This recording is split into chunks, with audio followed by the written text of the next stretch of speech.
ओम श्री महालक्ष्मी नमः। क्या आप जानते हैं कि साल का एक ऐसा महीना आता है जब साक्षात माता लक्ष्मी आपके घर चलकर आती हैं, जब एक छोटा सा व्रत आपके घर के हर कोने को सुख, समृद्धि और वैभव से भर सकता है। यह महीना है मार्गशीर्ष या अघन का महीना और इस महीने के गुरुवार माँ लक्ष्मी को समर्पित हैं। आपके जीवन में धन की कमी है, व्यापार में उन्नति नहीं हो रही, घर में बरकत नहीं टिकती। चिंता मत कीजिए। आज की इस वीडियो में मैं आपको मार्गशीर्ष गुरुवार व्रत का वो संपूर्ण विधान बताऊंगी जिसकी तैयारी एक दिन पहले से शुरू हो जाती है। हम जानेंगे इस व्रत का सबसे बड़ा महत्व और लाभ क्या है।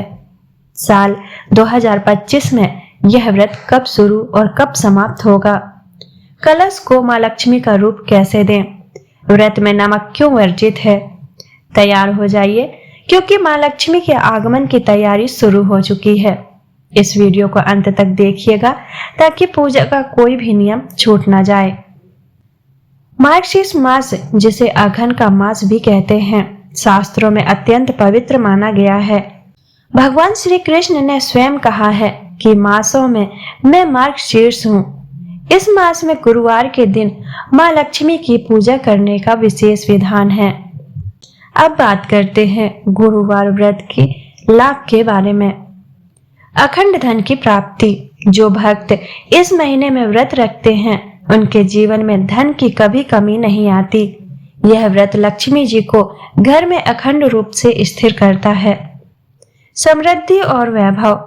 यह व्रत केवल धन नहीं बल्कि सुख, समृद्धि, मान सम्मान और वैभव लाता है। सच्चे मन से व्रत और पूजा करने से भक्त की सभी मनोकामनाएं पूरी होती हैं।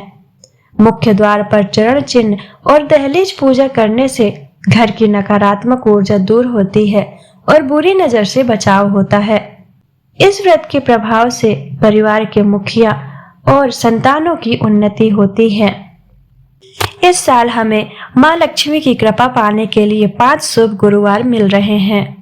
पहला गुरुवार 6 नवंबर को, दूसरा गुरुवार 13 नवंबर, तीसरा गुरुवार 20 नवंबर, चौथा गुरुवार 27 नवंबर, पांचवा और अंतिम गुरुवार 4 दिसंबर।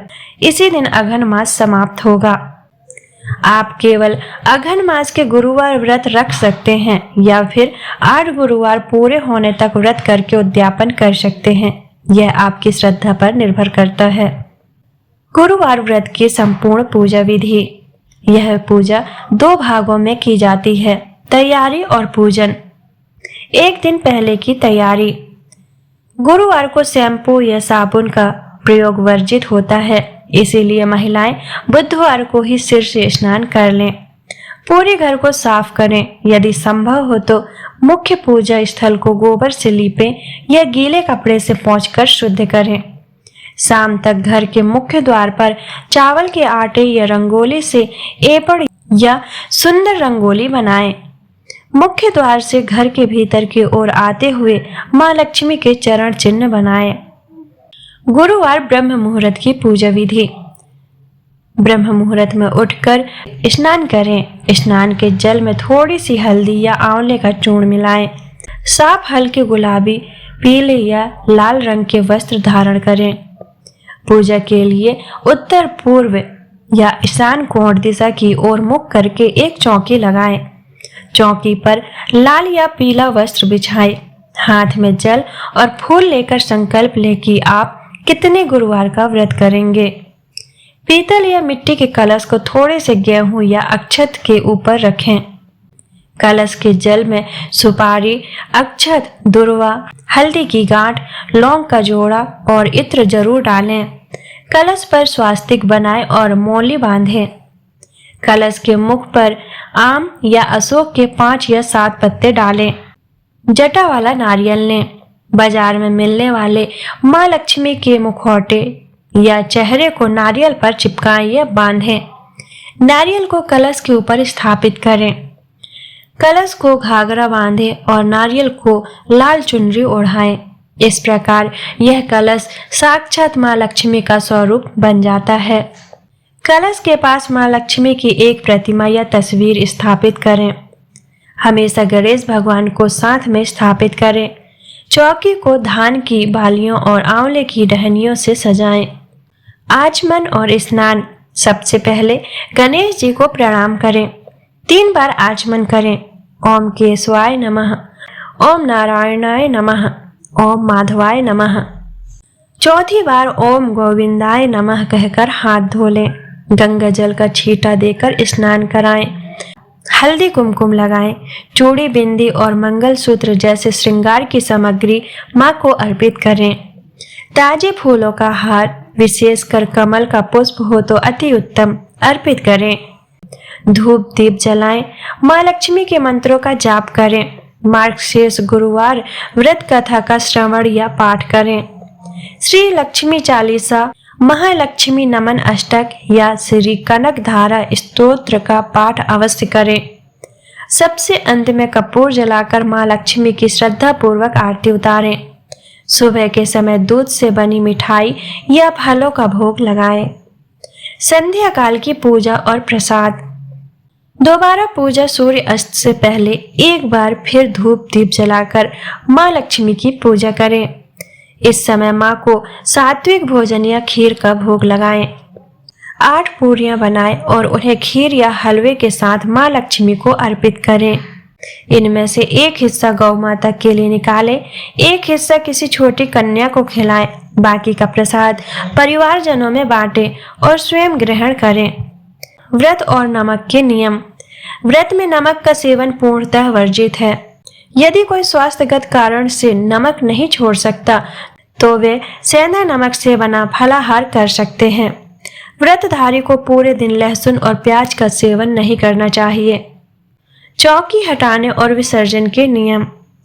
यदि घर में नियम पूर्वक लहसुन प्याज का सेवन वर्जित है तो आप पूरे अघन मास चौकी स्थापित रख सकते हैं। यदि पूरे माह चौकी रखना संभव ना हो तो अगले दिन शुक्रवार को स्नान के बाद चौकी हटा दें। कलश के ऊपर लगे पत्तों को घर के पौधों या गमलों में विसर्जित करें।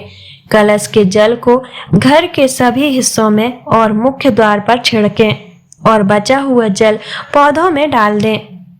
मां को अर्पित की गई श्रृंगार सामग्री को सुहागिन स्त्री आशीर्वाद स्वरूप खुद के लिए उपयोग कर सकती हैं या किसी को दान कर सकती हैं। कलश का मुखौटा बार बार खरीदने की आवश्यकता नहीं है। इसे अगले गुरुवार की पूजा विधि में उपयोग किया जा सकता है। नारियल को मंदिर में रखें या बहते जल में प्रवाहित कर दें। कई भक्त पहले गुरुवार को स्थापित नारियल को लाल कपड़े में लपेटकर घर के मुख्य द्वार पर अंदर की तरफ रखते हैं ताकि घर की बुरी नजर से रक्षा हो सके। तो दोस्तों, यह था मार्गशीर्ष मास के महालक्ष्मी गुरुवार व्रत का संपूर्ण विधान। माँ लक्ष्मी अत्यंत चंचला होती हैं, लेकिन यह व्रत उन्हें घर में स्थायी रूप से स्थिर होने के लिए प्रेरित करता है। याद रखिए, नियम का पालन और श्रद्धा ही इस पूजा का सबसे बड़ा हिस्सा है। अगर इस वीडियो ने आपकी सहायता की है तो इसे लाइक करें, अपने परिवार और दोस्तों के साथ शेयर करें ताकि वे भी यह शुभ व्रत कर सकें। और इसी तरह के भक्ति और ज्ञानवर्धक वीडियो के लिए हमारे चैनल मोक्ष मंथन मोक्ष मार्ग को सब्सक्राइब करना ना भूलें। कमेंट बॉक्स में पूरे विश्वास के साथ लिखें, ओम श्री महालक्ष्मी नमः। माँ लक्ष्मी की कृपा आप पर और आपके परिवार पर सदा बनी रहे। जय श्री कृष्णा।